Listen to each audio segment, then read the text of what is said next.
And welcome guys to another little video on our tutorials. Now today's video is on reordered lists because, well, they're cooler looking like this, where we can go in here and we can select this and go bloop, bloop, bloop. We can move them around. Now, what in the... why is it saying that for? Okay. Anyway, we can add one. Go in here and add a prefab. Different prefab. Let's say the ball here. Select it. Get rid of it. All that cool stuff. Put an enemy temp. Boom. And we just delete everything else. We can also select. Now you don't actually have to do this whatsoever. You don't have to make one of these fancy looking things if you want. If you like this little setup right here where you gotta open and close the element and all that, you're more than welcome to use it, but I would not want to because it kind of sucks. Now, how to draw this reordered list is quite simple. You use a editor script. Okay, the name for the editor script does not matter, but if we open it up, this right here matters, plus the editor, because we're extending the editor. The Unity engine is important because we're dealing with game object. The editor, all these really here are necessary, except for this one, I think. I don't think that one is actually needed, but generic is, because we're working with lists. Now, the debug.log right here, this gets initialized every single time the editor draws the script. See, debug.log, boom, another one. Okay, so every time it draws the script and brings it up on the screen, we get the enable callback. So we get a property from our script that we're in, you know, the editor that we're in. We do a prefab property, which is a scripted property, which is called prefab property. We make it equal to scripted object.find property enemy prefabs, which is in our little script right here. Enemy prefabs for manager. It's a public list, and this is a strut. It must be system.serializable, and it doesn't have to be a strut. It can be a class. It does not matter that way. So we're going game object prefab and then a delay for the float. Okay, because later on I'm going to have a delay every single time they spawn. You know, based on whatever it is. Maybe it's a boss fight and we want him to have like 5 minutes or some crazy time to destroy him or whatever. It's perfectly legit. And, you know, get this cool stuff. We make a list, a reorderable list. It is a...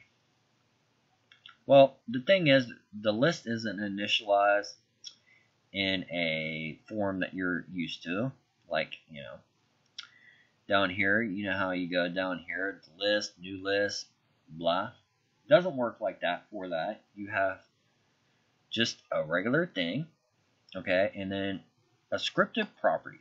Because remember, we're reconstructing all this and telling the editor to do what it needs to do when onEnable is called. So this gets built every single time onEnable comes, which, however you feel about that,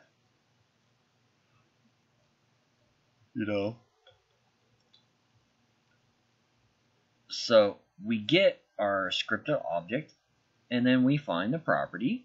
I put these all true because they deal with, the first one is, do you want it to be able to be dragged? I do, because it's cool. Display header, yep. Display the add button, yep. Display the remove button at the bottom, yep. Then there's another one right here. I forget what it's for, but it's important.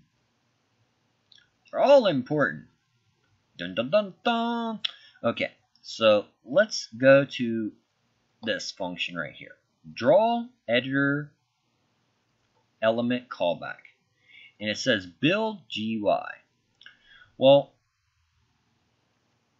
this element takes a rec, an index, is active, and focus. It takes all these parameters. The only reason why I don't have to write them out like we do this is because this is more or less pointing to an action. Okay, the action requires the same signature, which is pretty much the same thing I'm doing right here. This is the signature part. Okay, it must have all these parameters to match. Okay, if I change one of these like a string, it wouldn't match. String, it wouldn't match at all. I mean, it'd be like, oh, what's that? What's that? Yeah. So that's how it works. It's a callback method. Delegate. Action. Things like that. Okay. So this builds all the elements. Okay. Now, each element is in a square. Just basically a square on the screen. Okay. Element is var element list.serialized property get array element, and we're pointing out to index, which is just basically, hey, are you at the first element, second element, third, or vice versa? And the next line is rec.y plus equals 2. So I guess every single time this says build this on the screen, every element will go up by 2. Okay? I forget what this does, but I know it's super important. I think it's how it goes from one to the next. Let's just break this and see what happens. Okay? So let's not have this, and let's just see what happens. I know it's important. I do realize that.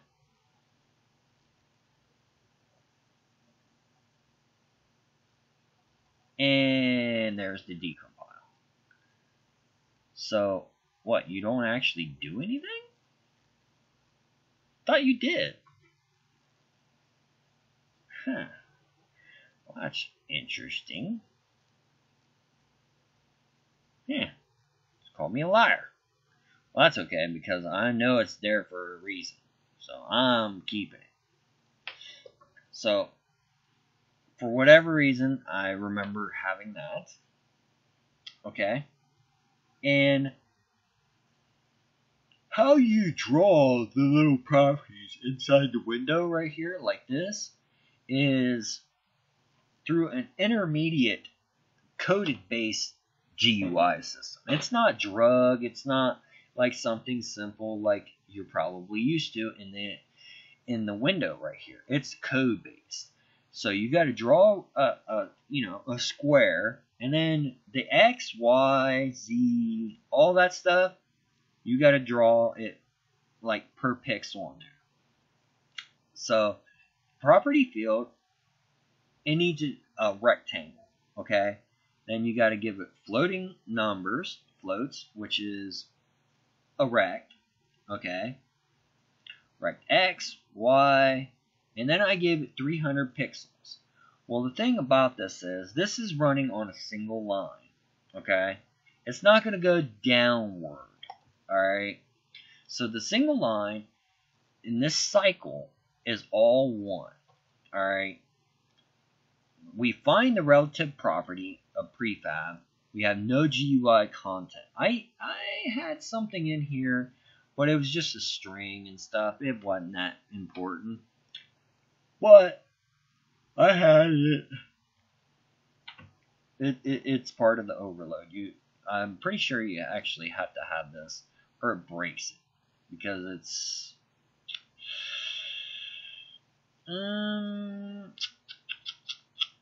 it doesn't look like it does it? But this isn't well documented either. So, well, when you do a 300 pixel here, if you don't go to the X in the next property that you want to go to and add like 301 or something like that, because I want 300 pixels. Well, this one, I need the X to move over. See, if I drew a rectangle and I just put the same thing this is and just copied over, it'll lay like directly on top of it. Okay, it'll be all bunched up, it'll look dumb. So I need to tell it to move over. So I did a little bit of cushion of 1 pixel. Okay, everything else is fine. Now I get to draw how wide it is right here. I picked 20. You can pick 100 or so, and you just have to deal with it not being on the screen or anything like that. But for the most part, it works pretty well. But you just have to play with those numbers a lot. But don't remember, when you put this last one in here, X, Y, to this, make sure, because this is going from left to right, make sure that you add it into the X on the next element that you want to draw up. Okay? Or it'll be right on top of each other. And then you tell it to find the relative property in your class, which is, this is a float, so it does a float. Okay? The reason why I don't have to go like some form of dot, like what's this, wave dot prefab, wave dot delay, is because we're coming from the list itself. We're just telling it how to draw the prefab or the variable of delay. Okay, intermediate line. Okay, so that's how we build the stuff on the screen. What's this header callback?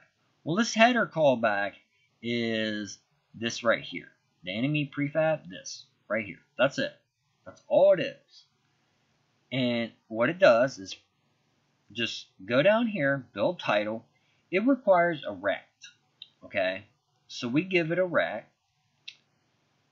Overload right here. I go string name. I hard coded enemy prefab just because this is an enemy manager thing, so there, it made sense. And I really don't want to sit there and keep filling this out. It's stupid. Then we go editor GUI label field rect and name, being named this variable here. And that's how you draw it up there. I can make this all one line and just put the string in here, but I was like, nah, because I wanted it to be pretty reasonable what's going on right there. What is it? What's it calling to? Because God forbid our autocomplete doesn't want to work and draw up information on the screen. Like, hey, this is pretty much a Unity normal function. Blah, blah, blah. Right? And you already know about the override. You draw the default inspector. You must have update so it knows what to do. This is to apply the modifications that you made. See, without this line, it draws the inspector, it updates information, and then this function says do the layouts for the list. Okay, do the layouts, draw it up and everything. But after you draw it up, it goes, hey, what do I do with the stuff that's on the screen that he already did? Well, that's what this apply modification properties is. Whatever's on that you draw to the screen and change, it will apply it here. Okay? And that's pretty much it. I mean, it's really not that hard to do one of these, honestly. Get element, GUI layout utility thingy, editor GUI utility dot single line head height. Pretty simple. I could have slapped this into a lambda instead of doing this, which I just didn't want to explain what a lambda is. I'd much rather just point to the function like this because it's easier to explain and it's easier for you guys to follow too. Do this to this. Okay? This is an override because we're inheriting and overriding the method. And that's it, guys. I mean, it's not complicated. I mean, I wish that there was more to explain on it, but I'll put it on the screen mostly right here for you guys to copy. Remember, it's in the Unity Engine internal namespace. Okay, pause the video if you guys want to copy exactly what I have. And here's the next part. Okay. And remember, you can just pause the video and write all this stuff down. Now we're going to go to the next thing. Okay. Now remember, it has to be in that exact order too. Okay. And the inherited thing, okay, for the list, you must inherit from another class, okay, and it must be in the editor folder. Remember that. And all I'm doing is using this class right here, well, strut, but it can be a class too. All you gotta do is change this word and have a enemy manager script that has the list of enemy prefab, and this must be instantiated like this, okay? Because if you don't have this here, then this is null, and then it calls back the dumb stuff, okay? And I have this hide in the inspector because if you don't do that, here's what it does. You go into here, it will show the array on top of this, which makes it kind of dumb.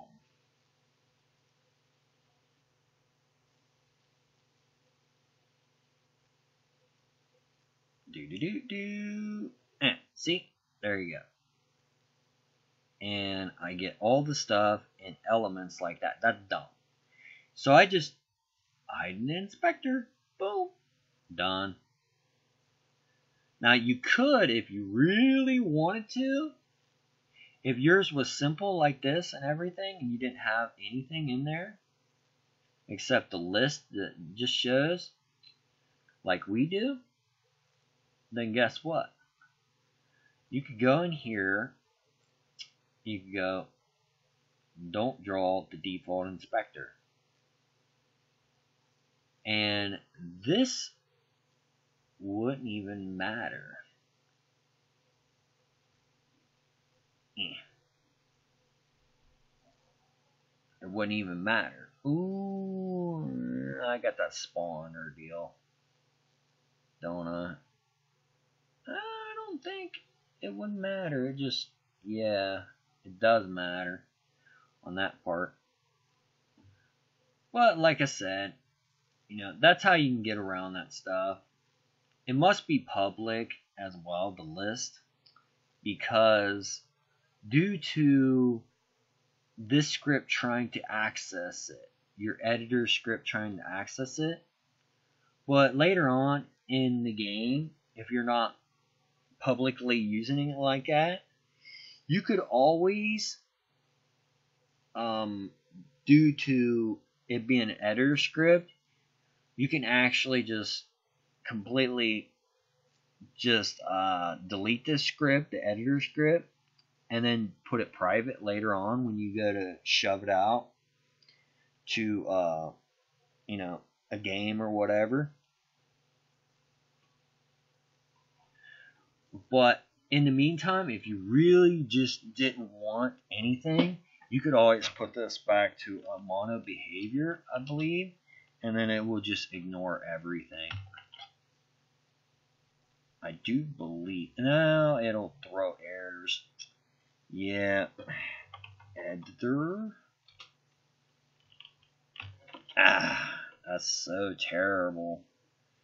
Could I put an editor window and it would ignore everything? I do believe it will. No. Well, that's so not right. Editor. Okay. Well, that's sucky.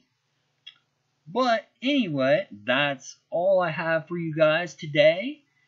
And I thank you for watching and everything else. If you would, I would appreciate you, smashing that like button if you want to get notifications when new stuff comes on. Smash that little bell. Let YouTube be, your little slave notifier. But peace out, everybody, and take care. And have a good night.